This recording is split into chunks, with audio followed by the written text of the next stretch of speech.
एक मॉडर्न और fully responsive home page कैसे बनाएं सिर्फ HTML एंड CSS से। तो आज के वीडियो में हम एक ब्यूटीफुल वेबसाइट डिजाइन करेंगे। कोई फ्रेमवर्क नहीं, कोई शॉर्टकट नहीं, बस क्लीन और प्रोफेशनल कोड। और ये वेबसाइट हम बनाएंगे HTML और CSS।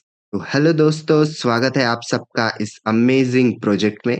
मैं हूँ कोडिंग टाइगर और अब हम देखेंगे इस प्रोजेक्ट के बारे में सारी चीजें इन डेप्थ। इस प्रोजेक्ट के मैं आपको प्रीरिक्विजिट्स भी बताऊंगा कि कौन सी चीजें जरूरी है इस प्रोजेक्ट को करने के लिए और हम कैसे इस प्रोजेक्ट को करने वाले हैं। साथ ही में हम कौन सी टेक्नोलॉजीज इसमें यूज करेंगे या फिर कौन से फीचर्स हम इसमें यूज करेंगे, कौन से टूल्स यूज करेंगे, ये सारी चीजें हम इन डेप्थ में समझेंगे। और अगर आपको CSS में जरा भी दिक्कत आती है तो डोंट वरी, क्योंकि इजी एक्सप्लेनेशन के साथ कोडिंग टाइगर आ गया है। तो पहले मैं आपको बता देता हूँ कि हम बनाने क्या वाले हैं।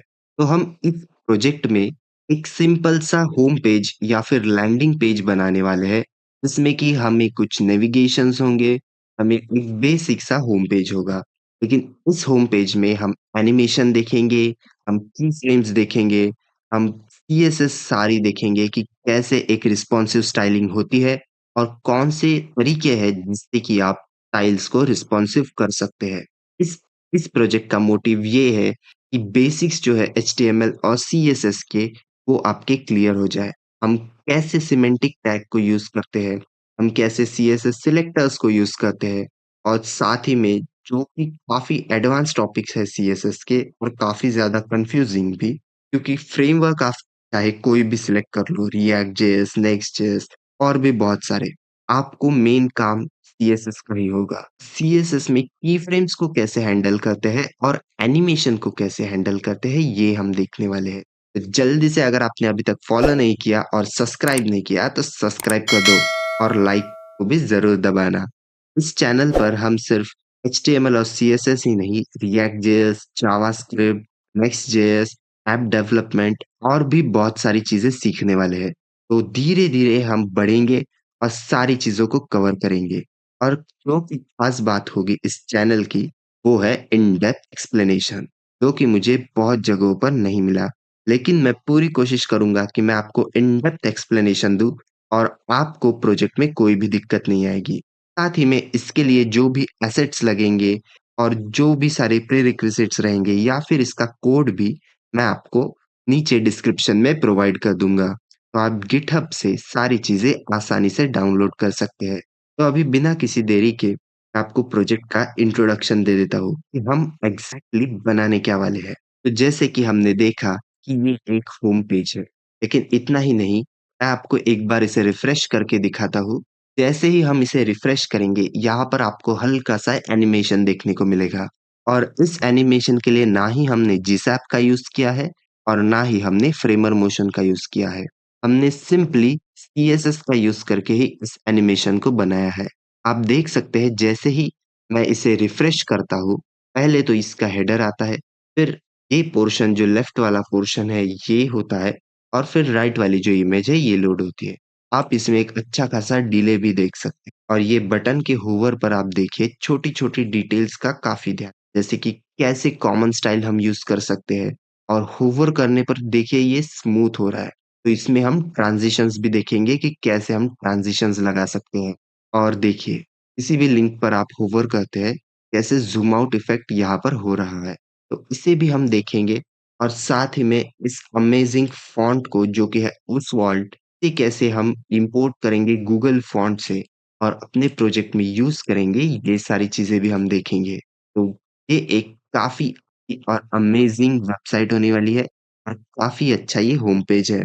और इसी के साथ मैं बता दूँ कि इसके लिए हमने मोबाइल स्क्रीन भी डेवलप की है। तो मोबाइल पर ये कैसे लगेगा, ये मैं आपको दिखा देता हूँ।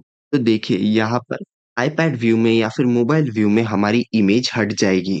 अगर आपको कोई और इमेज लगानी है या फिर उसी इमेज को छोटा करके दिखाना है तो आप बिल्कुल दिखा सकते हैं। लेकिन मैंने अभी के लिए इसे हाइड कर दिया है। मैं नहीं चाहता कि स्मॉल डिवाइसेस में वो इमेज भी शो हो। वो सिर्फ हमारी बिग डिवाइसेस के लिए है। देखिए, और साथ ही में यहाँ पर आप देख सकते हैं, एक आपको हल्की ओपेसिटी वाला एक आइकॉन दिखेगा। इसे कैसे ऐड करते हैं इस बैकग्राउंड इमेज को, ये भी हम देखेंगे। और इसके लिए जो भी एसेट्स चाहिए जैसे कि ये आइकन हो गया हमारा और या फिर ये इमेज हो गई या फिर ये बैकग्राउंड वाला आइकन हो गया, ये सारी चीज़ें मैं आपको डिस्क्रिप्शन में प्रोवाइड करा दूँगा। आप बिल्कुल आसानी से अपनी प्रैक्टिस कर सकते हैं और कहीं पे भी अगर आपको दिक्कत हो, तो आप गिटहब से सारा कोड देख सकते हैं। सारा का सारा कोड मैंने फ्री में अवेलेबल कर दिया है। जल्दी से डिस्क्रिप्शन में लिंक चेक कीजिए और इस वीडियो को एक लाइक ज़रूर कर दीजिए।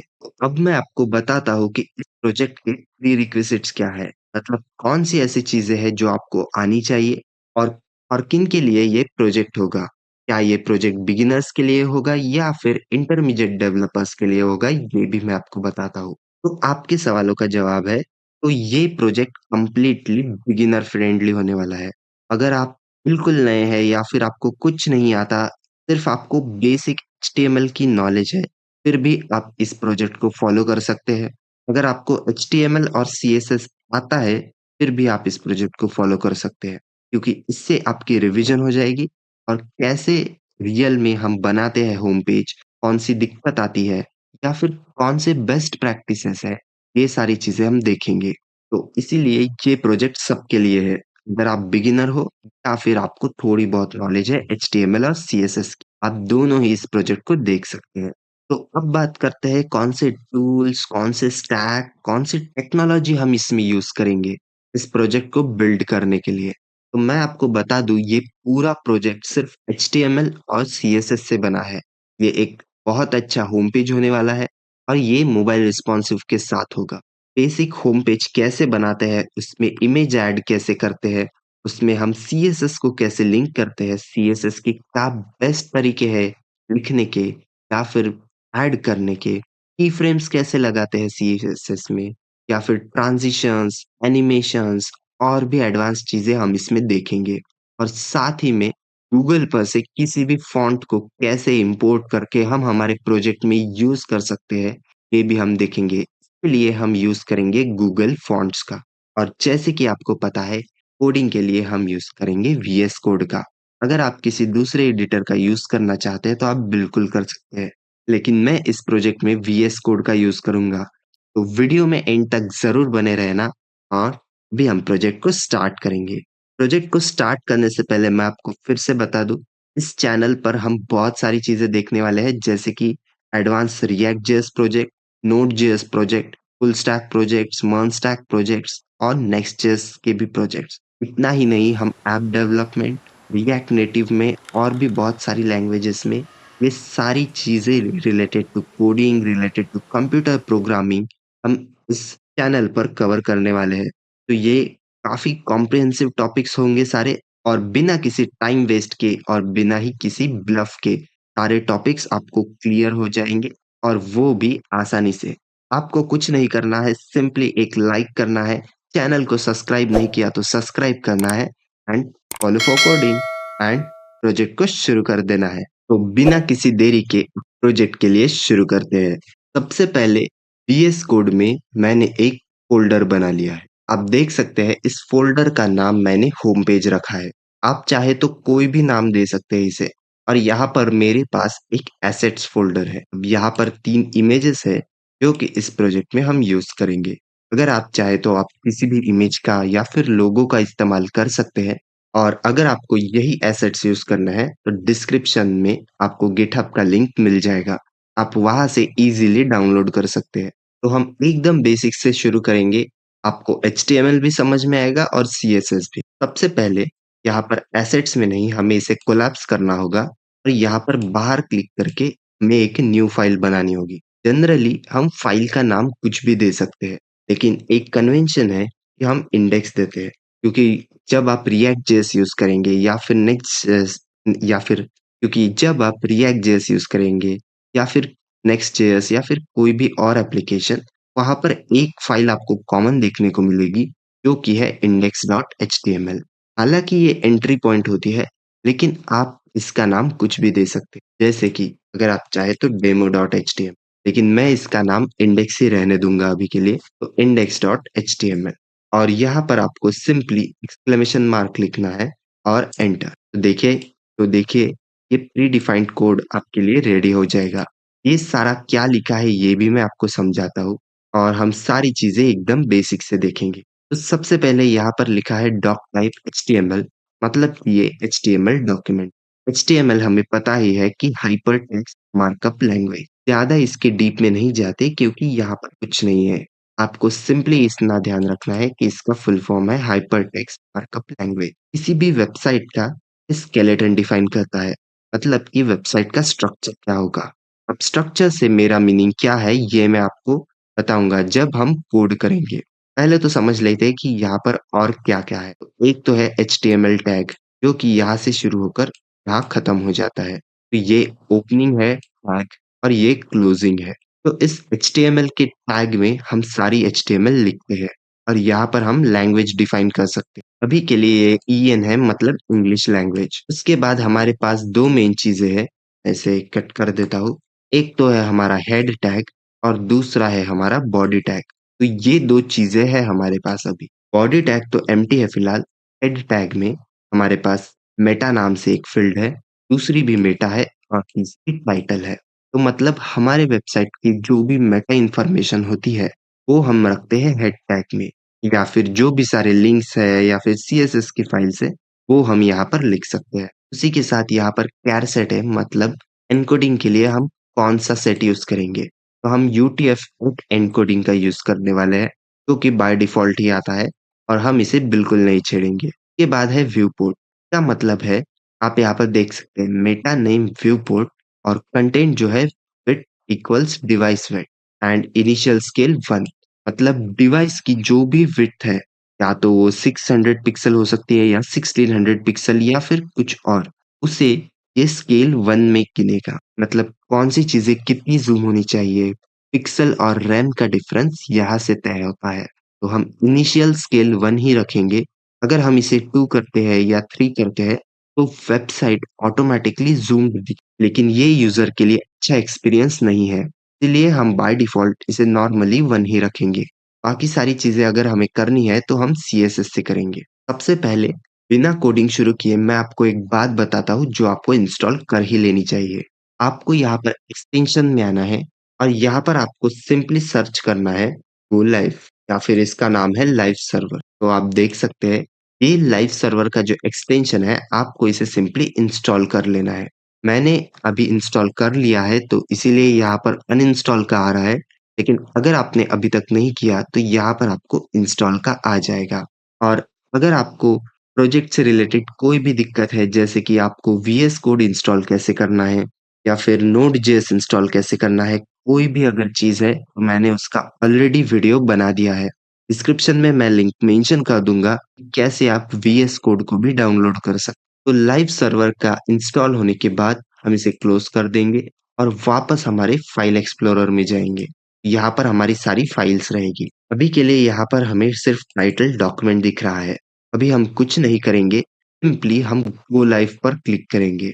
अब ये गो लाइव अगर आपके इसमें नहीं आ रहा है, आपको सिंपली अपना वीएस कोड एक बार बंद कर देना है और वापस से शुरू कर देना है। क्योंकि इसका कारण है, आपने लाइव सर्वर जो एक्सटेंशन मैंने अभी बताया, वो सही से इंस्टॉल नहीं किया। आपको सिंपली इंस्टॉल पे क्लिक करना है, दैट्स इट। अभी मेरे इसमें लाइव सर्वर एक्सटेंशन इंस्टॉल्ड है, तो मैं सिंपली यहाँ पर गो लाइव पर क्लिक कर सकता हूँ। आप देखिए, यहाँ पर कुछ डॉक्यूमेंट स्टार्ट हो गया है। हम अभी देखेंगे इसे कि यहाँ पर हमें क्या दिखता है। तो देखिए, यहाँ पर हमें सिर्फ डॉक्यूमेंट लिखा आ रहा है और पूरा पेज ब्लैंक है। यहाँ पर कुछ चेंज करके देखते हैं। जैसे कि हम इसका टाइटल बदल देंगे। इसका टाइटल हम रखेंगे सोशल बी, और यहाँ पे आप और भी कीवर्ड्स लिख सकते हैं जो कि एसईओ में रैंक होंगे। मैं एक छोटा-सा डिस्क्रिप्शन लिख देता हूँ, जैसे कि a bee that helps you to keep social. बस इतना ही हम रखेंगे और अभी आपको रिफ्रेश करने की बिल्कुल ज़रूरत नहीं। आप जैसे ही क्रोम ब्राउज़र पर या फिर किसी भी अदर ब्राउज़र पर जाएँगे, तो आप देख सकते हैं यहाँ पर आपको टाइटल चेंज हुआ मिलेगा। तो ये हमने टाइटल दिया है जो कि एसईओ फ्रेंडली भी है। अगर आप किसी और वेबसाइट का बनाना चाहते हैं तो आपको उस हिसाब से अलग-अलग टाइटल्स देने होंगे। अब यहाँ पर आइकॉन देखिए बाय डिफ़ॉल्ट आ रहा है। इसे भी हम ऐड करेंगे। आइकॉन्स को कैसे ऐड करते हैं? सिंपली आपको यहाँ पर लेना है एक लिंक और यहाँ पर हम लेंगे फेविकॉन। यहाँ पर लिंक ये वाली देखिए, इसका टाइप है आइकॉन, इसे हम रहने देंगे। क्योंकि ये डिफाइन करता है कि ये एक आइकन है। वैसे तो अच्छी प्रैक्टिस ये है कि आप एक आईसीओ फाइल यूज़ करें। आईसीओ फाइल मतलब एक आइकॉन फाइल, और ये आप जनरेट कर सकते हैं सिंपली आईसीओ फाइल जनरेटर पर जाकर। उसकी भी लिंक मैं डिस्क्रिप्शन में दे दूँगा कि आप वहाँ से इसे यूज़ कर सकते हैं और कैसे इसे बना सकते हैं। तो इसे बनाना काफ़ी सिंपल है।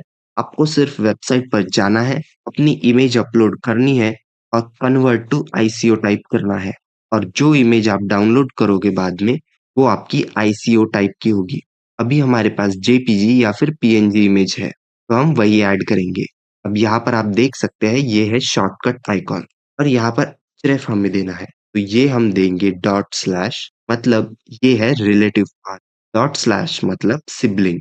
इंडेक्स डॉट एचटीएमएल का सिबलिंग है एसेट्स फोल्डर, क्योंकि ये जस्ट इसके बगल में है एसेट्स में।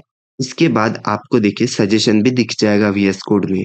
तो हम इसमें का यूज करेंगे बी डॉट पीएनजी, क्योंकि ये एक बी की इमेज है। That's it. तो ये आपको रिलेटिव पाथ देना है। अब हम देखते हैं, देखिए यहाँ पर बहुत अच्छे से हमारा आइकॉन ऐड हो गया है। तो अब हम लिखेंगे बाकी की एचटीएमएल। तो पहले मैं आपको बता देता हूँ कि हम एचटीएमएल कैसे लिखते हैं और सीएसएस कैसे लिखते हैं। सबसे पहले आपको जो भी चीजें लिखनी है वो आपको बॉडी टैग के अंदर लिखनी होती है। यहाँ से बॉडी टैग स्टार्ट होता है और यहाँ से एंड होता है। अगर आपको बेसिक्स भी नहीं आता एचटीएमएल का, फिर भी डोंट वरी, आपको करते करते सारी चीजें आ जाएंगी। और अगर आपको आता है ऑलरेडी, फिर भी आप इसे कर सकते हैं। मैं एकदम डिटेल में बता रहा हूँ कि आपको कैसे करनी है सारी चीजें, क्योंकि बहुत बार एडवांस प्रोजेक्ट भी या फिर मर्न स्टैक प्रोजेक्ट, नेक्स्ट जेस प्रोजेक्ट भी हम जब बनाते हैं, तब फंक्शनैलिटीज तो आ जाती है, लेकिन basic styling, basic HTML, semantic tags कैसे यूज करना है, इन्हें हम समझ नहीं पाते कई बार। तो इन सारी चीजों को हम इस वीडियो में कवर करने वाले हैं, और फ्यूचर में और भी वीडियोस आएंगी जो कि काफी एडवांस होंगी। तो यहाँ पर हम एक काम करेंगे, हम पहले एचटीएमएल लिख लेंगे सारी, उसके बाद हम सीएसएस की तरफ बढ़ेंगे। तो मैं आपको बताता हूँ कि आपको एचटीएमएल किस तरीके से लिखनी चाहिए। सबसे पहले तो हम लेंगे एक मेन टैग। यहाँ पर वैसे मेन टैग की जरूरत नहीं है, आप डायरेक्टली हेडर और बाद में मेन ले सकते हैं। लेकिन मैंने इसलिए लिया है कि जब भी हम बड़ी वेबसाइट बनाते हैं, किसी फ्रेमवर्क में बनाते हैं, तो वहां पर हमें कंपोनेंट्स यूज करने होते हैं। तो वहां पर जो मेन फाइल होती है, उसमें हम पहले मेन टैग यूज करते हैं। इसीलिए हम मेन टैग से शुरू करेंगे, ताकि आपको मैं बता सकूं कि कौन से सिमेंटिक टैग। तो ये मेन टैग है हमारे पास। इसके बाद हम लेंगे एक हेडर टैग, और साथ ही में हेडर को हम एम्प्टी छोड़ देंगे, और इसके बाद हम लेंगे एक सेक्शन टैग। तो दो टैग है हमारे पास मेन में, एक तो है हेडर और दूसरा है हमारा सेक्शन। अभी आप अगर ब्राउज़र पर जाएँगे तो आपको कुछ नहीं दिखेगा, अभी तक हमने कुछ लिखा ही नहीं है। अब यहाँ पर हेडर में हम सबसे पहले एक क्लास नेम देंगे। एक क्लास हम देंगे एनिमेट। ये क्लास क्या है? क्लास एक ऐसी चीज़ है जिससे कि हम हेडर को एक्सेस कर पाएँगे बाद में। अगर हमें कुछ सीएसएस लिखनी है, तो हम एनिमेट पर लिख सकते हैं। अगर हमें कुछ भी चीज़ें स्टाइल या फिर टेक्स्ट या फिर कुछ भी और चेंज करना है, या फिर जावास्क्रिप्ट में हमें कोई फंक्शंस लगाने हैं, तो हम इन क्लास वेरिएबल्स पर लगा सकते हैं। अभी के लिए आप इसे समझ सकते हैं, हमने इसे यूनिक टैग दे दिया। ये इस कैटेगरी में आता है, जो कि है एनिमेट। तो ये है क्लास नेम, दैट्स इट। हम जब देखेंगे कि सीएसएस में स्टाइल कैसे करते हैं, तब आपको ये क्लासेस और भी क्लियर होंगी। तो इन हेडर टैग के अंदर हमें लेना है सबसे पहले तो एक डिव, जिसे हम क्लास नेम देंगे ब्रेड। अब देखिए, ये एक शॉर्ट ट्रिक मैं आपको बताता हूँ कि आप सिंपली डिव लिख सकते हैं, और डॉट हम यहाँ पर डायरेक्ट क्लास नेम ले सकते हैं ब्रांड। और देखिए, आपके पास एक डिव बन के तैयार है। अब इस डिव के अंदर सबसे पहले तो हम लेंगे एक इमेज टैग। अब इमेज टैग में जाहिर सी बात है, हम किसी इमेज को शो करेंगे। अभी के लिए इसे एम्प्टी रख देते हैं, बाद में देखेंगे। और इसके बाद हम लेंगे H2 टैग, टू टैग, और यहाँ पर हम हमारे प्रोजेक्ट का नाम लिख देंगे, जैसे कि सोशल बी। आप कोई भी हेडिंग दे सकते हैं। अब यहाँ पर H1, H2, H3 ऐसे लेकर H1 से लेकर H6 तक हमारे पास टैग है। तो ये होते हैं हेडिंग टैग। IMG मतलब इमेज टैग, और div मतलब ये एक बॉक्स की तरह आप समझ सकते हैं। जब हम स्टाइल करेंगे तो आपको और भी ज्यादा क्लियर हो जाएगी कि क्यों हम डिफरेंट टैग्स का यूज करते हैं। यूँ हर जगह हम div ही यूज़ नहीं कर सकते। अब जैसे कि हमें पता है ये हेडर सेक्शन है, इसलिए हमने हेडर का टैग यूज़ किया। अब इसके बाद हमें कुछ नॉर्मल सी चीज़ें देनी थी, जैसे कि हमारे ब्रांड नेम हो गया या फिर ब्रांड का लोगो हो गया। ये सारी चीज़ें हम देते हैं एक div के अंदर और इसके बाद हमें देना है एक नेव। अब नेव टैग में जनरली हम नेविगेशन से रिलेटेड चीज़ें देते हैं। जैसे कि मैं आपको बता दूँ, एक एंकर टैग और यहाँ पर सिर्फ हम स्लैश दे देंगे ताकि कहीं पर भी रीडायरेक्ट ना हो और यहाँ पर इसे नाम देंगे फीचर्स। हम ऐसे ही 2 और बना लेंगे, इसे हम नाम चेंज कर देंगे। तो इसे हम नाम देंगे अबाउट अस तो अबाउट अस और यहाँ पर हम इसे नाम देंगे प्राइवेसी। तो ये 3 एंकर टैग या फिर ए टैग हमारे पास रेडी है। अब नेव टैग यूज़ होता है एक सिमेंटिक टैग की तरह जो कि बताता है गूगल सर्च इंजन को कि यहाँ पर हमने नेविगेशन यूज़ किया है। और जो ए टैग्स है वो as a link tag use होते हैं। मतलब कोई भी इन टैग पर या फिर इन टेक्स्ट के ऊपर अगर क्लिक होता है ब्राउज़र में, तो वो किसी और पेज पर रीडायरेक्ट हो जाता है। अब इस नेव के बाद हम एक और डिव लेंगे, जिसे कि हम क्लास नेम देंगे और यहाँ पर फिर से एक ए टैग लेंगे, जिसे कि हम नाम देंगे लॉगिन और लॉगिन के साथ ही हम एक बटन लेंगे, यहाँ पर हम सिंपली लिखेंगे डाउनलोड। अब हमारी हेडर की सीएसएस बन के तैयार है। मैं आपको दिखा देता हूँ कि ये कैसे बना है। तो हमारे पास कुछ नहीं है, ये एक नाम है और features, about us, privacy, login और डाउनलोड, बस इतनी ही चीज़ें हैं। तो हम यहाँ पर इमेज भी ऐड कर देते हैं। यहाँ पर एसआरसी में आपको जाना है और डॉट स्लैश एसेट के अंदर हमारी इमेज है b.png। तो ये आपको यहाँ पर यूज़ करनी है और अल्ट में बी लोगो या फिर कोई भी नाम आप दे सकते हैं। ये आपका अल्टरनेट टेक्स्ट होता है इमेज के लिए। तो ये भी एसईओ में क्रॉल करता है, तो आप इसको भी कोई अच्छा-सा नाम दे सकते हैं। देखिए, अभी ये कितना गंदा लग रहा है, लेकिन हम इसे जल्द ही स्टाइल करेंगे। फिलहाल तो हमने हेडर बना लिया है और सेक्शन हमारा एम्प्टी है। अब हम बढ़ते हैं सेक्शन की तरफ। कुछ चीज़ें हम सेक्शन में बना लेंगे और उसके बाद हम सीएसएस ऐड करेंगे। तो सेक्शन के अंदर सबसे पहले तो हम लेंगे एक डिव, जिसे कि हम क्लास नेम देंगे होम, क्योंकि ये हमारा होम होगा। अगर आप चाहे तो आप इसे भी डायरेक्टली मेन टैग दे सकते हैं, लेकिन हमने ऊपर यूज़ कर लिया, तो यहाँ पर हम इसे सेक्शन देंगे। होम के साथ ही हम मल्टीपल क्लासेस भी ऐड कर सकते हैं, जैसे कि दूसरी क्लास में ऐड करता हूँ एनिमेट। इस डिव के अंदर हम एक टैग लेंगे h1 टैग, जहाँ पर हम सिंपली कुछ टेक्स्ट लिख देंगे, जैसे कि मेक न्यू फ्रेंड्स। तो ये मेक न्यू फ्रेंड्स हमने लिख दिया है यहाँ पर। अब इस h1 के बाद हम एक p टैग लेंगे। p मतलब पैराग्राफ, h1 मतलब फर्स्ट हेडिंग टैग जो कि काफ़ी बोल्ड होता है। आपको दिखा दूँ एक बार, देखिए ये होता है। अब यहाँ पर p के अंदर आप कुछ भी टेक्स्ट लिख सकते हैं। मैं अभी के लिए कुछ डमी टेक्स्ट लिख देता हूँ।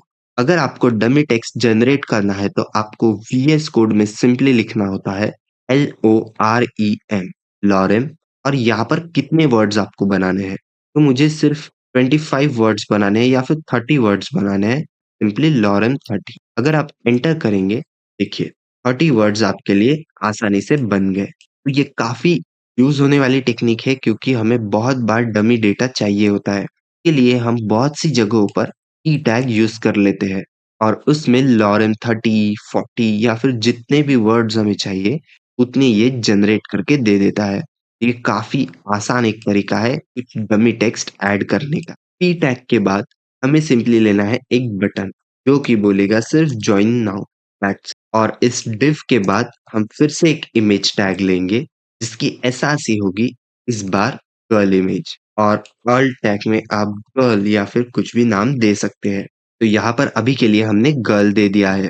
अब हम देखते हैं कि हमारा एचटीएमएल कैसे लग रहा है। तो देखिए ये इतना अच्छा नहीं बना है अभी, क्योंकि इसकी स्टाइलिंग अभी तक हमने नहीं की है। तो ये तो था सिर्फ एचटीएमएल का पार्ट। अब इसके बाद हम देखेंगे कि इसे स्टाइल कैसे करते हैं और थोड़े बहुत ऑप्टिमाइज़ेशन की चीज़ें भी देखेंगे। तो यहाँ पर हमने एचटीएमएल कंप्लीट बना लिया है और एक बार चेक कर लेंगे सारे क्लासेस और सब कुछ सही है या नहीं।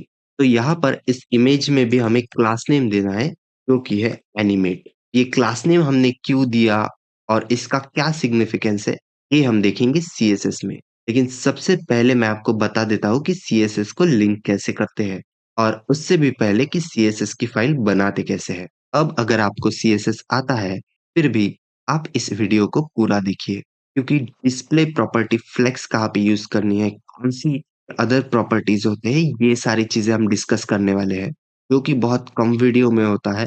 और मैं खुद जब कोडिंग की जर्नी शुरू कर रहा था, मुझे नहीं समझ आ रहा था कि डिस्प्ले प्रॉपर्टी फ्लेक्स करने पर कैसे सेंटर होती है चीज़ें, या फिर कैसे हम चीज़ों को अलाइन कर सकते हैं प्रॉपर्ली। काफ़ी डेवलपर्स को बाद में भी ये दिक्कत आती है। उससे अच्छा है आप अभी इन दिक्कतों को सॉल्व कर लें, और मैं जो बताता हूँ आप वो देख लीजिए। आपको सारे कॉन्सेप्ट्स रिलेटेड टू कैसे एक लेआउट बनता है ऑलमोस्ट क्लियर हो जाएँगे। तो सबसे पहले हम एक सीएसएस की फाइल बनाते हैं। यहाँ पर हम न्यू फाइल बनाएँगे रूट में ही, इसे हम नाम देंगे स्टाइल डॉट्स, और ये हमारी सीएसएस की फाइल बन गई। अगर आपको कोई और नाम देना है तो आप बिल्कुल दे सकते हैं।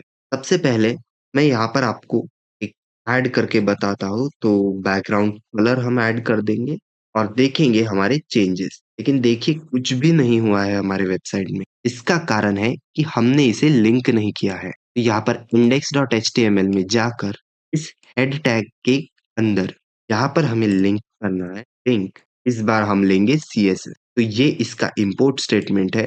लिंक रेल मतलब ये क्या है? इसका रिलेशनशिप स्टाइल शीट है, मतलब यहाँ पर हमने सीएसएस लिखी है। और href मतलब इसका पाथ। जैसे कि अभी तो ये सिर्फ सिबलिंग में है, किसी फ़ोल्डर के अंदर नहीं है। हम डायरेक्टली लिख सकते हैं style.css। अब अगर हम हमारे ब्राउज़र में जाते हैं, तो देखिए सारी चीज़ें रेड हो गई। तो जल्दी से इसे फिक्स कर देंगे और यहाँ पर बैकग्राउंड कलर हटा देंगे। अब आप एक चीज़ नोटिस कीजिए, यहाँ पर कुछ स्पेस आ रही है लेफ्ट से, या फिर इस हेडिंग के आजू-बाजू थोड़ी स्पेस आ रही है। हमें ये स्पेस नहीं चाहिए। इसके लिए हम एस्टेरिस्क मतलब हर जगह पर ऐड कर देंगे। सबसे पहले तो मार्जिन हम कर देंगे 0। इसके बाद हम करेंगे पैडिंग 0, मतलब बाय डिफ़ॉल्ट जो भी मार्जिन और पैडिंग आती है किसी भी एलिमेंट के साथ, वो ऑटोमैटिकली 0 हो जाएगी। और इसके बाद हम देंगे बॉक्स साइज़िंग बॉर्डर बॉक्स। अब बॉर्डर बॉक्स का सीधा-सा मतलब ये है कि अगर आप बाद में विड्थ भी डिफ़ाइन करते हैं या फिर पैडिंग डिफ़ाइन करते हैं, आपको जितनी चाहिए ये उतनी ही हो जाएगी, और ये एक्स्ट्रा की विड्थ नहीं लेगा।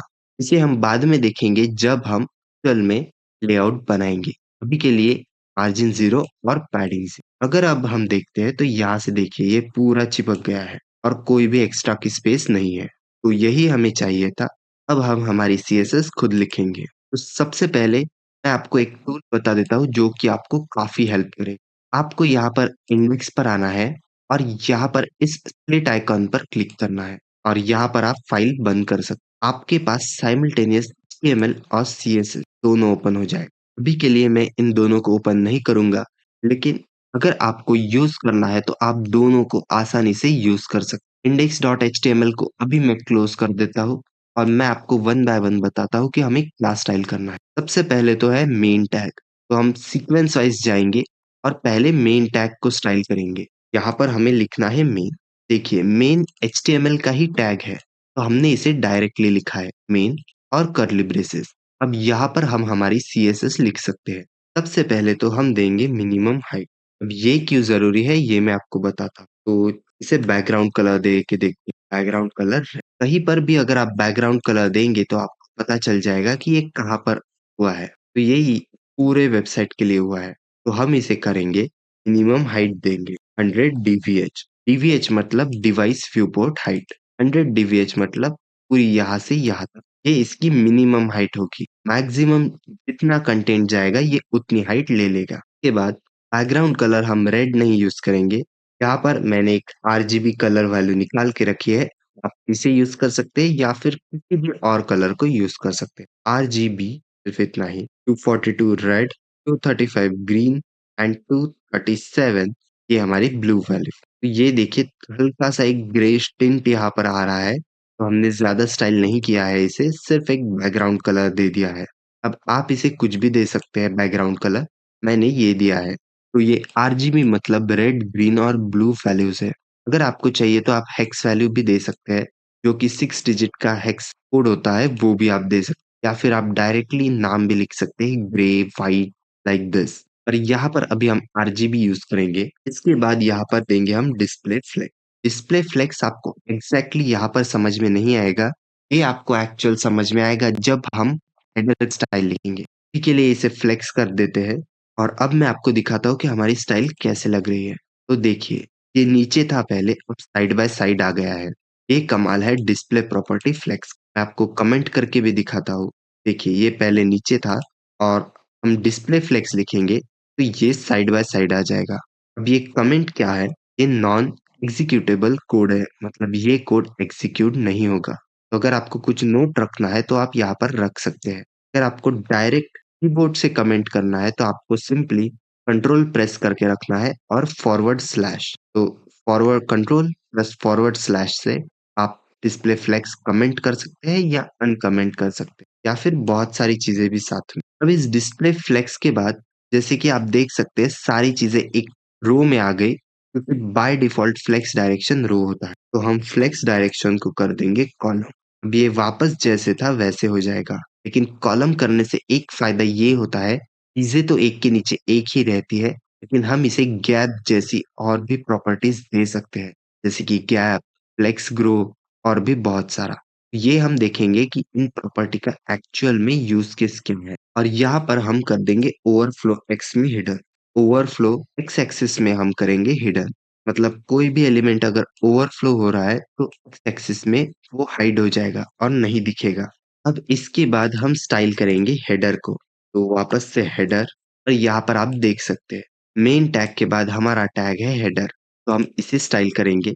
सबसे पहले मैं आपको दिखा दूं कि हेडर दिखता कैसा है। देखिए, ये सारा हमारा हेडर का पोर्शन। तो हम अब इसे ठीक करेंगे। सबसे पहले तो हम देंगे डिस्प्ले फ्लेक्स। अब देखिए सारी चीजें एक रो में आ जाएगी।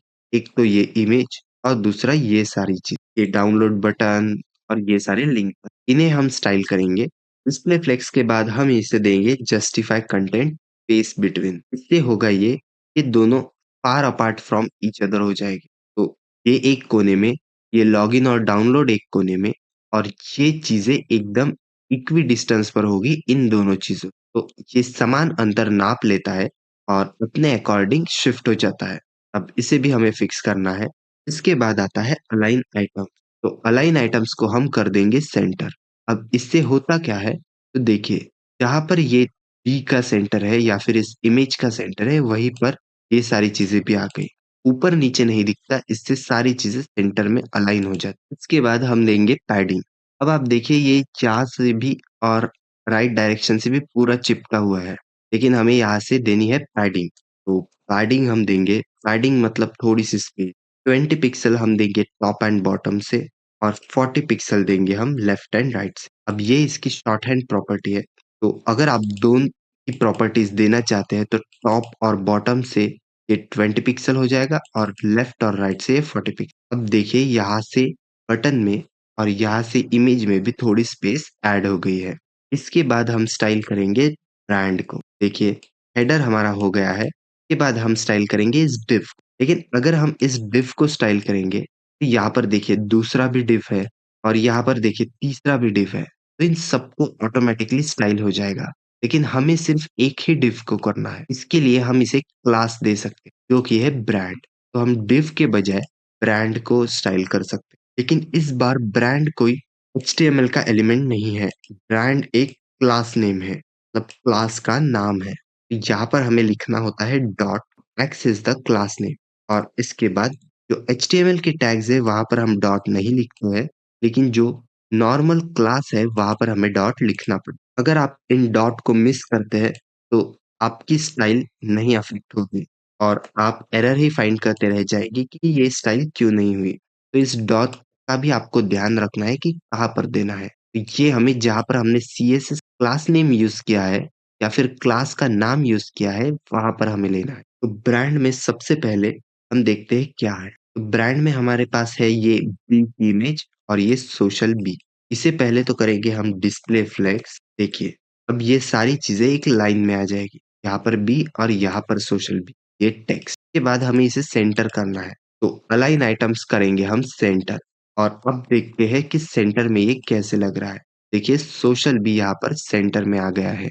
इन सारी चीजों को इग्नोर कीजिए, अभी हम फोकस कर रहे हैं सिर्फ इस बी पर और इस सोशल बी। अब इस अलाइन आइटम सेंटर के बाद हमें यहाँ पर गैप देनी है। तो गैप आप कुछ भी दे सकते हैं। मैं अभी के लिए 16 पिक्सल दे देता हूँ, ताकि ये 16 पिक्सल एक दूसरे से दूर हो। के बाद हमें स्टाइल करना है इस इमेज को। तो हम इसे कैसे एक्सेस कर सकते हैं? देखिए, एक तरीका तो हमने देख लिया कि इसे क्लास देकर। आप चाहे तो आप यहाँ पर क्लास दे सकते हैं और फिर उसे स्टाइल दे सकते हैं। लेकिन हम इसे क्लास नेम नहीं देंगे, हम इसे चाइल्ड की तरह एक्सेस करेंगे, ताकि हम देख सकें कि चिल्ड्रन को कैसे एक्सेस किया जाता है सीएसएस में। अब इसका पैरेंट क्या है? ये div, जिसका क्लास नेम ऑलरेडी हमने दिया है ब्रांड। तो हम यहाँ पर लिखते हैं डॉट और उसके बाद हमें चाहिए ब्रांड के अंदर की ये इमेज टैग। तो इसे हम लिख सकते हैं ब्रांड के अंदर ये इमेज टैग, दैट्स इट। इसकी हम विड्थ देंगे, तो इसे हम विड्थ देंगे 70 पिक्सल और सेम हम इसकी हाइट भी करेंगे। अब देखते हैं ये कैसे लग रहा है। तो देखिए ये आइकॉन काफी अच्छे से आ गया है और सोशल भी लिखा हुआ अच्छा आ रहा है और ये सारी चीजें भी एक लाइन में है। अब बस हमें इन्हें स्टाइल करना है। ब्रांड में का इमेज तो हमने स्टाइल कर दिया। अब डॉट ब्रांड में एक और चीज है जिसका नाम है, इसे भी हमें स्टाइल करना है क्योंकि ये है हेडिंग, सेकेंड हेडिंग टैग। इसमें हम सिर्फ फॉन्ट साइज देंगे, फॉन्ट साइज से हम कर देंगे 2 रैम। अब 1 रैम मतलब कितना होता है ये आप गूगल पे सर्च कर सकते हो। तो 1 रैम मतलब 16 पिक्सल। यहाँ पर हमने 2 रैम यूज किया है, मतलब 32 पिक्सल। अब रैम की वैल्यू ज्यादा रिस्पॉन्सिव होती है, इसलिए हमने रैम यूज किया। अगर आप चाहे तो आप पिक्सल यूज कर सकते हैं, लेकिन रैम हमेशा एक अच्छा अल्टरनेटिव होता है क्योंकि ब्राउजर के साथ ये रिसाइज भी होता है। तो यहाँ पर देखिए सोशल भी थोड़ा सा बड़ा हो गया टेक्स्ट। आज में कोरोना को भी। तो यहाँ तक अभी हमने बना लिया है और अब हम आगे की स्टाइलिंग करते हैं। जैसे कि हमने ब्रांड H2 को हमने हेडिंग दे दी है, मतलब डॉट ब्रांड। इस क्लास नेम के अंदर जो भी H2 एलिमेंट है उसे हमने स्टाइल दी है 2 rem। तो यहाँ पर सोशल बी को हमने स्टाइलिंग दे दी है। इसके बाद अब हम इस नेफ टैग को स्टाइलिंग देंगे, जो कि है ये फीचर्स, अबाउट अस और प्राइवेसी। तो इसे स्टाइल देते हैं। तो यहाँ पर हमें सिंपली लिखना है नेफ और यहाँ पर सबसे पहले तो हम देंगे डिस्प्ले फ्लेक्स। अब डिस्प्ले फ्लेक्स से बाय डिफॉल्ट ये एक लाइन में आ जाएगा, ऑलरेडी ये एक लाइन में है। अब हम इसे देंगे अलाइन आइटम सेंटर, तो इससे ये सेंटर में आ जाएगा वर्टिकली। तो सारी चीजें एक लाइन में दिखेगी। इसके बाद हमें देनी है गैप। तो गैप इसमें हम देंगे 30 पिक्सल की, ताकि ये थोड़े दूर हो जाए। और इसके बाद इसकी फॉन्ट साइज को थोड़ा इंक्रीज करते हैं। तो यहाँ पर हमें लिखना है सिंपली फॉन्ट साइज और इसे हम कर देंगे 1.3 रैम। अब 1 रैम हमने देखा था कि 16 पिक्सल होता है, उस हिसाब से आप कैलकुलेट कर सकते हैं कि 1.3 रैम कितना होगा। यहाँ पर देखिए ये थोड़ा बड़ा हो गया है, अगर आपको और बड़ा करना है तो आप कर सकते हैं। फिलहाल हम चलेंगे बाकी स्टाइल्स की तरफ। इसके बाद हम स्टाइल देंगे ए टैग को। तो यहाँ पर देखिए ये 3 हमारे पास ए टैग मतलब एंकर टैग है और यहाँ पर ये लॉगिन वाला भी है। तो इसे हमें स्टाइल करना है। तो सिंपली हम देंगे स्टाइल ए टैग को। सबसे पहले तो हमें टेक्स्ट डेकोरेशन देनी है। अब यहाँ पर अंडरलाइन आ रही है, तो इसीलिए हमें करना होगा टेक्स्ट डेकोरेशन नन। तो इससे अंडरलाइन नहीं आएगी। इसके बाद हम इसका कलर चेंज करेंगे। तो इसका कलर हम कर देते हैं ब्लैक और यहाँ पर हमें ट्रांजिशन भी ऐड करना है। लेकिन उससे पहले मैं आपको एक प्रॉब्लम बताता हूँ। तो यहाँ पर हम लेंगे एक स्यूडो सिलेक्टर, जो कि है होवर। इसका मतलब है जब भी हम इस एंकर टैग पर होवर करेंगे तब क्या होगा? तो तब हम इसका बैकग्राउंड कलर चेंज कर देंगे या फिर इसका कलर ही चेंज कर देंगे। कलर कर देते हैं ब्लू। अब देखिए जब हम इस पर होवर करेंगे तो देखिए कितने इंस्टेंट ये कलर चेंज हो रहा है। लेकिन हमें ऐसे नहीं चाहिए और एक प्रॉपर्टी लेते हैं ताकि ये चीज क्लियर हो जाएगी। तो इसका हम स्केल भी करेंगे 105%। अब जब भी हम इस पर होवर करेंगे देखिए, और ये काफी हार्ड लग रहा है, इस स्मूथ करने के लिए हमें लगाना होता है ट्रांजिशन। सिंपली इस ए टैग पर हमें लगाना है एक प्रॉपर्टी जो कि है ट्रांजिशन। अब ट्रांजिशन यहाँ पर आप देख सकते हैं, हम प्रॉपर्टी का नाम देते हैं, लेकिन हम सबके लिए ट्रांजिशन लगाएंगे तो यहाँ पर ऑल लिख देते हैं। इसके बाद हमें देना है मोड कि कैसा होना चाहिए।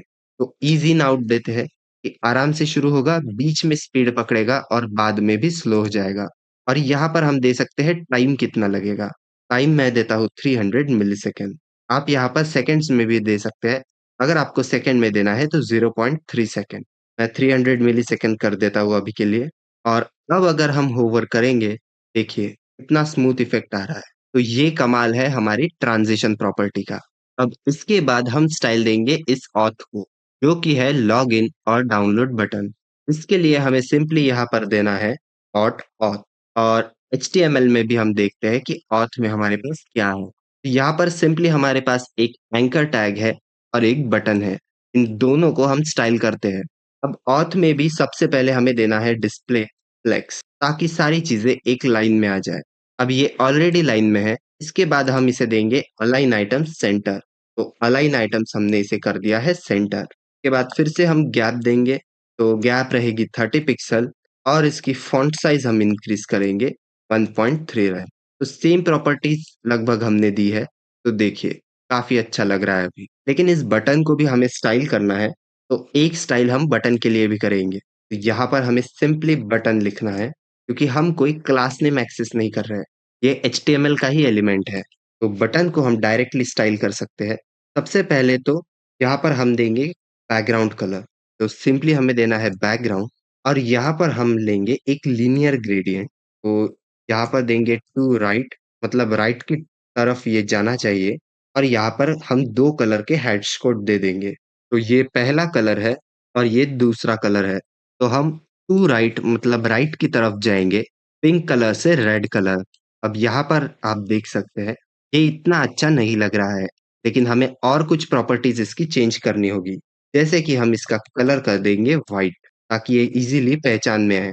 इसके बाद इसकी फॉन्ट साइज को कर देंगे हम 1.3 रैम, या फिर इसे 1.2 रैम कर देते हैं। इसके बाद हम यहाँ पर पैडिंग देंगे 10 पिक्सल और 20 पिक्सल की, मतलब टॉप और बॉटम से 10 पिक्सल एंड लेफ्ट और राइट से 20 पिक्सल। अब देखिए ये थोड़ा अच्छा लग रहा है, लेकिन ये ब्लैक बॉर्डर हमें नहीं चाहिए। तो यहाँ पर हम बॉर्डर भी नन कर देंगे। तो बॉर्डर इसकी नन। इसके बाद हम बॉर्डर रेडियस देंगे, क्योंकि अभी देखिए सारे एजेस बहुत शार्प है। इसे हम बॉर्डर रेडियस देते हैं। तो बॉर्डर रेडियस, और यहाँ पे हम सिंपली देते हैं 50 पिक्सल, 0, 50 पिक्सल, 50 पिक्सल। ये टॉप लेफ्ट से शुरू होकर क्लॉकवाइज मूव होता है बॉटम लेफ्ट की तरफ। तो top left, top right, bottom right and bottom left. अब देखते हैं। देखिए यहाँ से हल्का सा पॉइंटेड है और बाकी सारे कॉर्नर्स राउंडेड है। तो ये काफी अच्छा एक बटन को लुक आ रहा है। इसके बाद इसे भी मैक्स विड्थ दे देंगे हम, कि ज्यादा से ज्यादा इसकी विड्थ 200 पिक्सल से आगे नहीं बढ़नी चाहिए। और साथ ही में यहाँ पर कर्सर हम करेंगे पॉइंटर। अब ये कर्सर पॉइंटर मतलब ये जो हैंड आपको दिखता है, ये होता है कर्सर पॉइंटर। अब सेम यहाँ पर भी हम ट्रांजिशन ऐड करेंगे। तो ट्रांजिशन सबके लिए इजी आउट करेंगे हम, और 300 मिलीसेकंड्स का ही टाइम लेंगे। अगर आपको हाफ सेकंड का लेना है तो आपको 500 मिलीसेकंड लिखना होगा। तो यहाँ पर हमने ट्रांजिशन भी ऐड कर दिया है। अब इस बटन के होवर पर क्या होगा ये हम बताते हैं। तो बटन पे जब भी हम होवर करेंगे, मतलब हमारा माउस लेके जाएंगे, तब क्या होगा? तब हम इसकी स्केल कर देंगे 105%। मतलब ये थोड़ा सा बड़ा हो जाएगा। देखिए ये अच्छा स्मूथ इफेक्ट यहाँ पर आ रहा है। और ये इफेक्ट है ट्रांजिशन की वजह से। और यहाँ पर ज्वाइन नाउ के लिए भी देखिए सेम बटन आ रहा है। एक ही बार स्टाइल लिखने पर सारे बटन्स को ये स्टाइल लागू हो जाएगी। तो यहाँ पर हेडर हमारा काफी अच्छे से बन के तैयार है। अब हम बात करते हैं सेक्शन के बारे में। तो यहाँ तक हेडर तो हो गया। अब है हमारा सेक्शन। सेक्शन के अंदर हमारा होम पेज है, इसे हम डिजाइन करेंगे। सबसे पहले हम स्टाइल देंगे सेक्शन को, और यहाँ पर बैकग्राउंड हमें लेना है लीनियर ग्रेडियंट। अब ये लीनियर ग्रेडियंट कहाँ से जाएगा? तो ये सेम RGB वैल्यू लेगा, जो कि मैंने ऑलरेडी निकाल के रखी है। तो ये येलो कलर की वैल्यू है।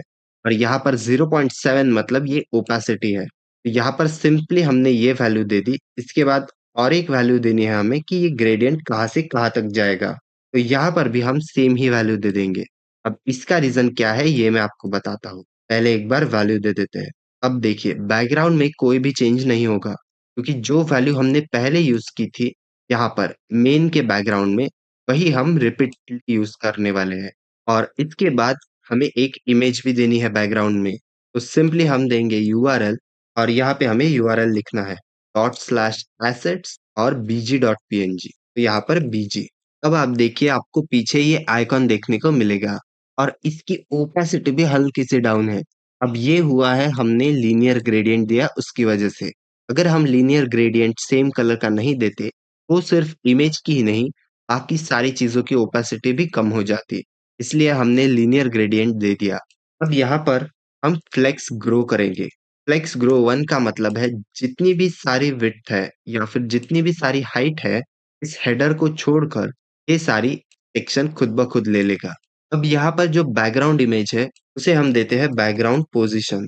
तो बैकग्राउंड पोजीशन हम कर देंगे सेंटर, ताकि ये सेंटर में आ जाए। देखिए, ये मैसेजेस का आइकॉन थोड़ा-सा नीचे आ गया। के बाद हमें देना है बैकग्राउंड रिपीट और इसे हम कर देंगे नो रिपीट, ताकि ये बैकग्राउंड जो 3-3 बार दिख रहा है, वो ना दिखते हुए सिर्फ एक ही बार दिखे। इसके बाद हम बैकग्राउंड साइज़ भी दे सकते हैं। तो बैकग्राउंड साइज़ इसे हम कर देंगे 50 रैम। और अब देखते हैं ये थोड़ा-सा बड़ा हो गया है, ये मैसेज वाला आइकॉन।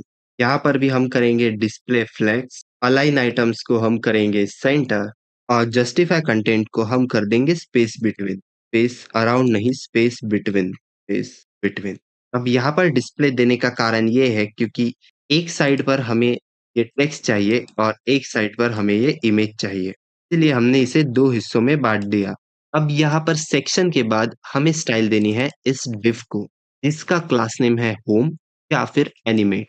तो हम होम को सीएसएस देंगे। अब यहाँ पर हम लिख सकते हैं डॉट होम। सबसे पहले तो हम करेंगे डिस्प्ले फ्लेक्स, तो डिस्प्ले फ्लेक्स, उसके बाद हमें देनी है फ्लेक्स डायरेक्शन। तो फ्लेक्स डायरेक्शन और इस बार हम इसे करेंगे कॉलम, ताकि ये सारी चीजें मेक न्यू फ्रेंड्स, ये टेक्स्ट और ये बटन एक लाइन में आ जाए। इसके बाद हम यहाँ पर इसे गैप दे सकते हैं। तो इसकी गैप हम कर देंगे 30 पिक्सल। इसके बाद हमें यहाँ पर देनी है मैक्स विड्थ। तो मैक्स विड्थ हम इसकी कर देंगे 600 पिक्सल। ये इससे आगे इंक्रीज नहीं होगा साइज में, चाहे कितनी भी लार्ज स्क्रीन हो। इसके बाद हमें देनी है थोड़ी सी पैडिंग, जो कि है 20 pixel from top and bottom और 40 pixel from left and right. यहाँ पर थोड़ी स्पेस ये छोड़ देगा। अब यहाँ पर होम को तो हमने स्टाइल कर दिया है। अब हम स्टाइल करेंगे होम में के H1 को। तो यहाँ पर हमें लिखना है डॉट होम, उसके अंदर का ये H1। तो इसे हम सबसे पहले देंगे font size 5 RAM. Font size के बाद इसे हम देंगे फॉन्ट स्टाइल भी। फॉन्ट स्टाइल हम इसे कर देंगे इटैलिक, ताकि थोड़ा-सा ये टेक्स्ट इंक्रीज़ हो जाए, देखिए, और इटैलिक में हो जाए। इसके बाद ये जो p टैग है, इसे हम स्टाइल करेंगे। इसके लिए भी सेम हमें एक्सेस करना है डॉट होम के अंदर p टैग और इसे हम स्टाइल करेंगे। सबसे पहले देंगे हम कलर, तो ग्रे का हल्का-सा एक शेड मैं देता हूँ यहाँ पर आरजीबी वैल्यू में। तो यहाँ पर 82, 82, 82, तो हल्का-सा ये ग्रे का एक शेड हो गया। इसके बाद हम फॉन्ट साइज़ थोड़ी इंक्रीज़ करेंगे, तो फॉन्ट साइज़ 1.3 रैम और यहाँ पर टेक्स्ट अलाइन का हम कर देंगे जस्टिफाई। टेक्स्ट अलाइन जस्टिफाई से ये सारी चीज़ें एक लाइन में एंड होगी। अगर हम टेक्स्ट अलाइन जस्टिफाई का यूज़ नहीं करते हैं, तो आप देख सकते हैं कि लाइन पर ये छोटा है और कहीं पर ये बड़ा है। तो ये लाइन्स की जो लेंथ है, वो रेगुलर नहीं है। तो ये होता है हमारा टेक्स्ट अलाइन जस्टिफाई की मदद से। अब यहाँ पर हम स्क्रॉल कर सकते हैं, तो इसे भी हम हाइड कर देंगे। यहाँ पर सबसे ऊपर हमने ओवरफ्लो को एक्स में हिडन किया है, तो हम पूरा का पूरा ओवरफ्लो ही हिडन कर देंगे, ताकि एक्स और वाई दोनों एक्सिस में ये स्क्रॉल ना हो पाए। इसे एक बार सेव करते हैं, रिफ्रेश करते हैं और यहाँ पर हमें मिनिमम हाइट की जगह हाइट भी करनी है 100 डीवीएच। अब देखिए ओवरफ्लो हमारा हिडन हो गया है और हमारी साइट भी काफ़ी अच्छी तरह बन के रेडी है। अब जब हम रिफ्रेश करते हैं तो यहाँ पर एनिमेशन नहीं हो रहा है कुछ, तो हमें ये एनिमेशन बनाना है और साथ ही में इसका फ़ॉन्ट भी चेंज करना है। तो ये चीज़ें अब हम देखेंगे। सबसे पहले हम करेंगे एनिमेशन। तो इसे एनिमेट करने के लिए मैं आपको दिखा दूँ कि हमें इस लेफ्ट पोर्शन को एनिमेट करना है, इस हेडर को करना है और इस इमेज को करना है। इसके लिए हमें एक सेपरेट क्लास चाहिए होगी, जो कि हमने ऑलरेडी दे दी है। तो हेडर के लिए भी हमने एक क्लास दे दी है एनिमेट। के बाद हमने सेक्शन में भी जो होम है हमारा, इसे भी एक क्लास दे दी है एनिमेट और साथ ही में जो इमेज है, इसे भी हमने क्लास दे दी है एनिमेट। अब एनिमेट के लिए हमें कुछ स्टाइल लिखनी होगी, तो डॉट एनिमेट और यहाँ पर हमें करनी है ओपेसिटी 0, ट्रांसफॉर्म हम कर देंगे ट्रांसलेट वाई और वाई में हम करेंगे 30 पिक्सल। इसका मतलब ये हम ट्रांसफॉर्म कर रहे हैं। अभी ये कुछ नहीं आएगा क्योंकि हमने ओपेसिटी इसकी 0 कर दी। अगर इसकी ओपेसिटी हम 1 कर देंगे, तो आप देख सकते हैं, आपको यहाँ पर चेंज कुछ नहीं दिखेगा। चेंज सिर्फ इतना है, ये 30 पिक्सल हेडर, ये टेक्स्ट और ये इमेज 30 पिक्सल से नीचे चली गई। फिलहाल हम इसे 0 कर देते हैं और यहाँ पर हम एनिमेशन देते हैं। अब जैसे ही हमने ट्रांज़िशन दिया था, वैसे ही हमें एनिमेशन देना है। सबसे पहले तो इसका नाम जो कि हम देंगे मूव। आप कुछ भी कस्टम नाम यहाँ पर दे सकते हैं। के बाद हमें देनी है ड्यूरेशन, तो ड्यूरेशन होगी 0.5 सेकंड या फिर 500 मिलीसेकंड्स। के बाद हम देंगे लीनियर कि हमें कैसा एनिमेशन चाहिए और के बाद हमें देना है फॉरवर्ड्स। फॉरवर्ड्स मतलब सिर्फ एक ही बार ये एनिमेशन चले। अब यहाँ पर एनिमेशन हमें दिखेगा नहीं। एनिमेशन को एनिमेट करने के लिए हमें लगानी है की फ्रेम। की फ्रेम हमें लिखना है और इसे नाम देना है। तो हमने नाम दिया है इसे मूव अप और जब 100% ये हो जाएगा, मतलब 0.5 सेकंड्स बाद, तो हमें इसकी करनी है ओपेसिटी 1 ताकि सारी चीज़ें क्लियर हो और ट्रांसफ़ॉर्म करेंगे हम ट्रांसलेट वाई में 0, तो ये ओरिजिनल पोज़ीशन पर आ जाएगा। अब अगर हम रिफ्रेश करते हैं एक बार, तो देखिए, एक हल्के से एनिमेशन के साथ ये सारी चीज़ें ऊपर आ रही है। लेकिन हमें इनके इसमें डिले चाहिए। हम चाहते हैं पहले हेडर आए, फिर लेफ्ट पोर्शन आए और फिर ये राइट इमेज आए। तो ये हम कर सकते हैं एनिमेशन डिले प्रॉपर्टी की मदद से। यहाँ पर सिंपली हमें जाना है और हम सारी चीज़ों को एनिमेट डिले कर देंगे। जैसे कि हेडर डॉट एनिमेट, तो ये सारी सीएसएस प्रॉपर्टीज़ इनहेरिट कर लेगा। तो यहाँ पर हम एनिमेशन डिले लगाते हैं 0.2 सेकंड्स का और इसी को 2 बार और कॉपी कर लेंगे और यहाँ पर अब हमें लेना है डॉट होम, मतलब जो डिव है जिसकी क्लास नेम होम है, उसके अंदर एनिमेट की सारी प्रॉपर्टीज इनहेरिट कर लो और एनिमेशन डिले कर लो 1 सेकेंड। और सिमिलरली हमें इमेज के लिए भी करना है। तो सेक्शन के अंदर जो इमेज टैग है, उसके लिए एनिमेट की सारी प्रॉपर्टीज इनहेरिट कर ली और एनिमेशन डिले हमने कर दिया है 1.5 सेकेंड। अब जब हम इसे रिफ्रेश करेंगे, तो देखिए, एक-एक चीज़ें आ रही है और ये काफ़ी कूल हमारा इफ़ेक्ट बन गया है। की फ्रेम से आपको बिल्कुल भी डरना नहीं है, ये काफ़ी ईज़ी है। आपको सिर्फ़ यहाँ पर नाम देना है, कितने समय के लिए चाहिए। अगर आप और भी ज़्यादा स्लो चाहते हैं, तो 0.1 सेकंड दे सकते हैं। मैं अभी 0.5 दे रहा हूँ। लीनियर मतलब ये एक ही डायरेक्शन में होगा और फॉरवर्ड मतलब सिर्फ़ एक ही बार होगा। तो यहाँ पर हमने एनिमेशन तो देख लिया है। अब चलते हैं रिस्पॉन्सिवनेस की तरफ। इसे हम कैसे रिस्पॉन्सिव कर सकते हैं? तो यहाँ पर आपको सिंपली राइट क्लिक करना है और इंस्पेक्ट करना है। फिर आपको चेक करना है कि इमेज ब्रेक कहाँ से हो रही है या फिर हमारा एप्लीकेशन कहाँ से ब्रेक हो रहा है। अगर हम स्मॉल करते हैं इमेज को, तो आप देख सकते हैं यहाँ पर फीचर्स, अबाउट अस और प्राइवेसी लॉगिन सब मिक्स अप हो रहा है। तो हमें इसे हैंडल करना होगा। अब इसे हैंडल करने के लिए सीएसएस में हमारे पास होती है मीडिया क्वेरीज। अब मीडिया क्वेरीज का यूज़ कैसे करें, इसका मैं आपको ओवरव्यू देता हूँ। सबसे पहले हमें लिखना है @media ओनली स्क्रीन एंड, और यहाँ पर सिंपल ब्रैकेट्स में हमें लिखना है min width। अभी ये चीज़ें आपको क्लियर हो जाएगी। तो मिनिमम विड्थ हम लेंगे 950 पिक्सल। तो ये मैंने ऑलरेडी निकाल के रखा है।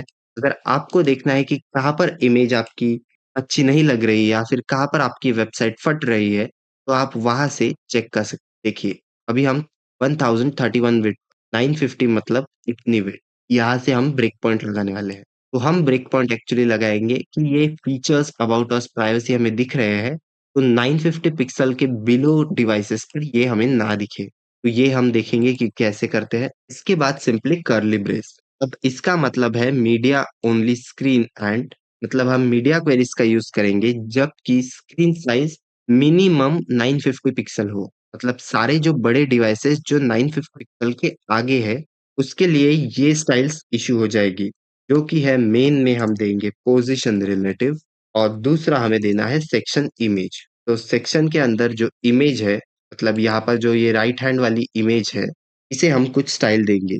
जैसे कि सबसे पहले तो पोज़ीशन हम कर देंगे एब्सोल्यूट और अब देखिए ये कहाँ पर आ रहा है। इसके बाद हम कर देंगे बॉटम से इसे 0, राइट से इसे पोज़ीशन कर देंगे हम 0। तो देखिए, ये साइड में हो गया। इसे हम विड्थ दे सकते हैं, जैसे कि 70% देते हैं, तो पैरेंट के ये 70% हो जाएगा। साथ ही में हम हाइट देते हैं 80%। और लेफ्ट से भी हमें करना है 30%। तो ये प्रॉपरली अलाइन हो जाएगा। देखिए, अगर आप बड़ा रखना चाहते हैं तो आप बड़ा भी रख सकते हैं। इसके बाद सिर्फ एक ही नहीं, हम ऐसे बहुत सारे ब्रेक पॉइंट ऐड कर सकते हैं। जैसे मैं इसे ही कॉपी कर लेता हूँ एक बार, और यहाँ पर हम ले सकते हैं मीडिया ओनली स्क्रीन एंड इस बार हम लेंगे मैक्स विड्थ।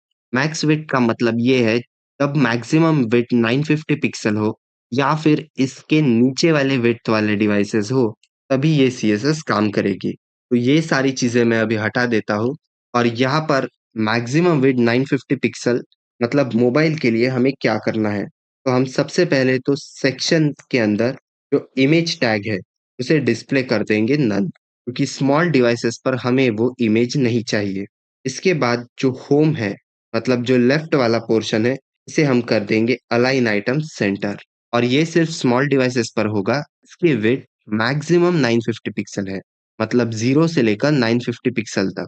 तो होम क्लास नेम में अलाइन आइटम सेंटर हो जाएगा। इसके बाद जो नेफ टैग है, इसे भी हम कर देंगे डिस्प्ले नन। तो अब मैं इसे भी कॉपी कर लेता हूँ एक बार, और हम और एक ब्रेक पॉइंट लगाएंगे जो कि होगा media only screen and max width. यहाँ पर हम दूसरा ब्रेक पॉइंट लेंगे 1300 मिलीसेकेंड्स पर। यहाँ पर सिर्फ सेक्शन इमेज की हमें विड्थ चेंज करनी है, तो विड्थ हम कर देंगे 100%। That's it. और होम के अंदर हम मैक्सिमम विड्थ देंगे, तो मैक्सिमम विड्थ 500 पिक्सल, मतलब इससे आगे ये नहीं जाएगा।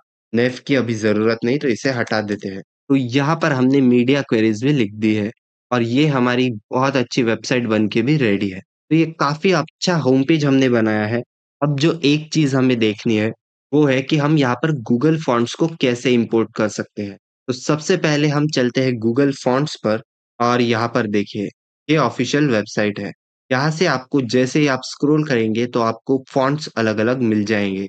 मैं किसी भी फॉन्ट पर क्लिक कर सकता हूँ, और यहाँ पर हम गेट फॉन्ट पर क्लिक कर सकते हैं। इसके बाद आपके जो भी फॉन्ट सिलेक्टेड होंगे आप इसे यहाँ पर देख सकते हैं। अभी मेरे पास 2 सिलेक्टेड है, लेकिन इसे मैं डिलीट कर देता हूँ। यहाँ पे आप डाउनलोड कर सकते हैं या फिर आप एम्बेड कर सकते हैं। हम फिलहाल इसे एम्बेड करेंगे। तो यहाँ पर गेट एम्बेडेड कोड पर क्लिक करना है, और सिंपली आपको लिंक्स दिख जाएगी। अगर आप HTML फाइल में इंपोर्ट करना चाहते हैं तो आप इन लिंक को कॉपी कर सकते हैं। अगर आप CSS में इंपोर्ट करना चाहते हैं तो आप इन लिंक को तो मैं CSS में इंपोर्ट करूंगा, तो इसीलिए इंपोर्ट पर क्लिक करता हूँ, और यहाँ पर सिर्फ अंदर वाला इंपोर्ट स्टेटमेंट आपको लेना है। और यहाँ पर सबसे टॉप में आपकी CSS फाइल के आपको इस गूगल फॉन्ट को मेंशन कर देना है।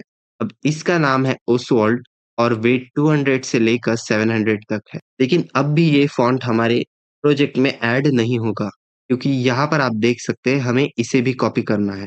तो इन 4 स्टाइल्स को भी कॉपी कर लेते हैं, और जहाँ पर आपको यूज करना है वहां पर आप ले जा सकते हैं। लेकिन हमें सारी इसमें ये फॉन्ट चाहिए, तो मैं सिंपली यहाँ पर ही पेस्ट कर देता हूँ। तो यहाँ पर फॉन्ट फैमिली दी है ऑसवॉल्ड या फिर सेरिफ।